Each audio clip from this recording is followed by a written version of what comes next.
So meron mga gusto mag-install ng diffuser na hindi bubutasan yung bumper. Mahirap yung ganon, yung hindi bubutasan yung bumper kasi malalaglag to kung double-sided lang yung lalagay nyo.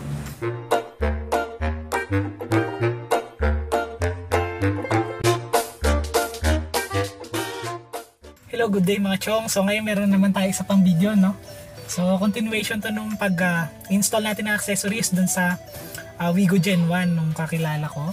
So ang install natin ngayon is ito, no, diffuser. So itong diffuser kasi kung mapapansin nyo, iba-ibang klase. Meron yung dual blade na diffuser, meron naman yung ganitong klaseng diffuser lang, no. Yung both side lang yung nilalagyan. Yung double blade kasi or yung mahabang diffuser, kung mapapansin nyo, meron butas sa ilalim yun. So dun yung ilalagay yung mga tornilyo. Pero yung ganitong diffuser kasi, pagka tinignan nyo yung ilalim, wala, no? Wala siyang butas. So kayo yung magsiset kung saan yung bubutasan to. So advice lang, no? Pagka nagkakabit kayo ng ganito, make sure na ito dapat lapat na lapat doon sa bumper. Itong part na to, yung likod na part. Etong harap na part, mahihirapan kayong ilapat to sa bumper, no? Kasi naka-curve yan. Ito, oh. Yan. Kung mapapansin nyo, papaganon, itong harap na to, pababa to. So wag nyo hahabulin na ito yung lalapat sa bumper. Dapat itong likod na part yung papalapatin nyo sa bumper. So, lalabas na tayo, no, para install na natin to dun sa Wigo. So, kung di ka pa nakasubscribe, mag-subscribe ka na, no, para at least maging updated ka dun sa mga video na ina-upload natin. So, magsisimula na tayo. Let's go! So ngayon, i-install na natin tong diffuser dito, no? So madalas, makakakita kayo nung nag-install ng diffuser, naka-drill.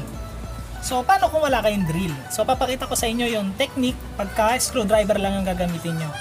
By the way, kailangan nyo ng maliit na screwdriver, no? Kasi kung malaking screwdriver yung gagamitin nyo, mahirapan kayo ipasok dito sa ilalim. So kailangan maliit na screwdriver lang. Kung wala naman kayong maliit na screwdriver, kailangan yung iangat yung part nung sasakyan nyo kung saan nyo install yung diffuser. So gagamitin nyo yung jack nyo, no? Para at least umangat siya, magkasya yung pinaka screwdriver nyo. So ang pinakaunang step na kailangan nyo gawin pagka screwdriver ang gagamitin nyo, ito yung pinaka diffuser nyo, i-screw nyo na kagad yung mga screw dito sa ilalim, para at least hindi kayo masyado mahirapan. Yung mga gumagamit kasi ng drill, mas madali ito ibaon pagka drill yung gamit. Pero kung screwdriver lang kayo, kailangan naka pre-hole na yan. So kailangan nyo na ikabit yung mga screw nyo. Ayan siya. Tapos kailangan nakalabas siya kahit na konti lang, no? Konti lang yung papalabasin nyo para pagka dinikit nyo siya doon sa bumper nyo, mabilis niya matutusok yung bumper nyo. So mabilis nyo na maibabaon yung screw papasok doon sa bumper. So sample tayo.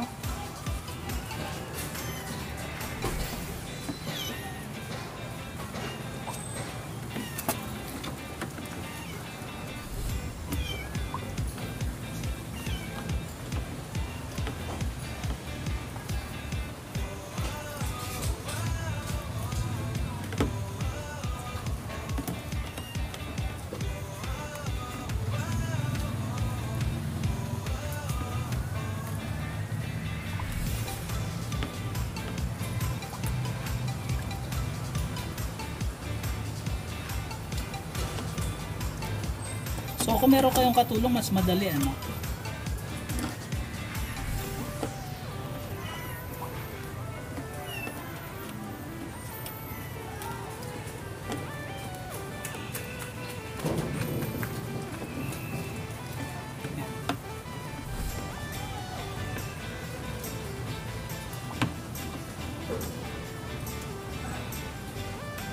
So isang screw muna yung kinabit natin.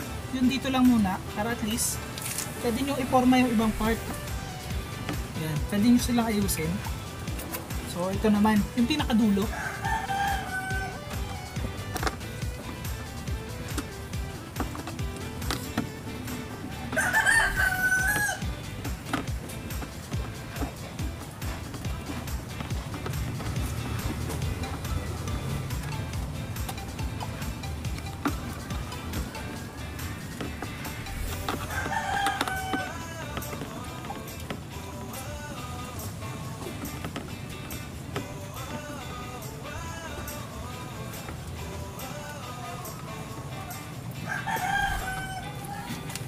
So ayan, no. So ayun yung importance pagka nakakabit na yung pinaka screw, hindi kayo masyadong mahihirapan pagka ini-install nyo na siya. Tapos yung dito naman, no.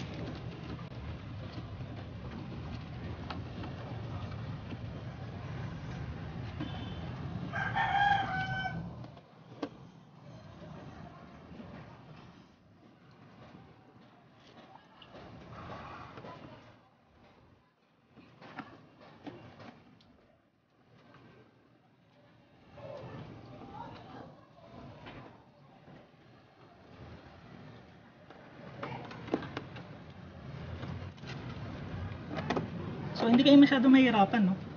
Kasi yung mga screw natin nakakabit na doon sa diffuser, babaon nyo na lang.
Yan na, no?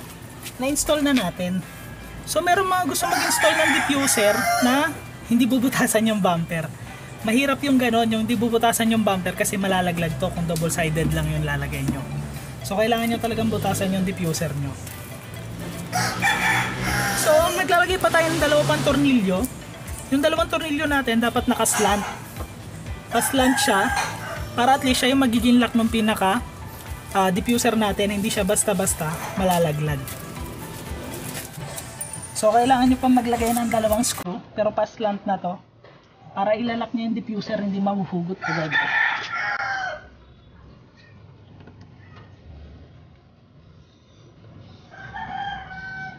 Ito na rin yung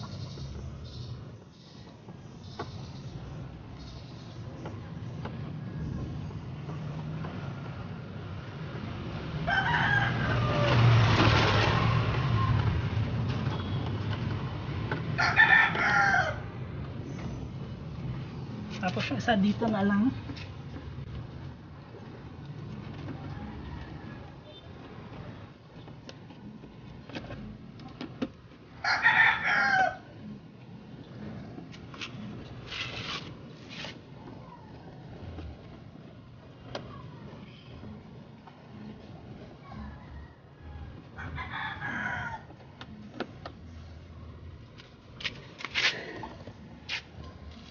So ayan na yung pinaka-diffuser, no? Ayan. So tapusin ko na tong video na to. Kung nagustuhan nyo to, like, share, and subscribe, and hit nyo na rin yung notification bell. Salamat!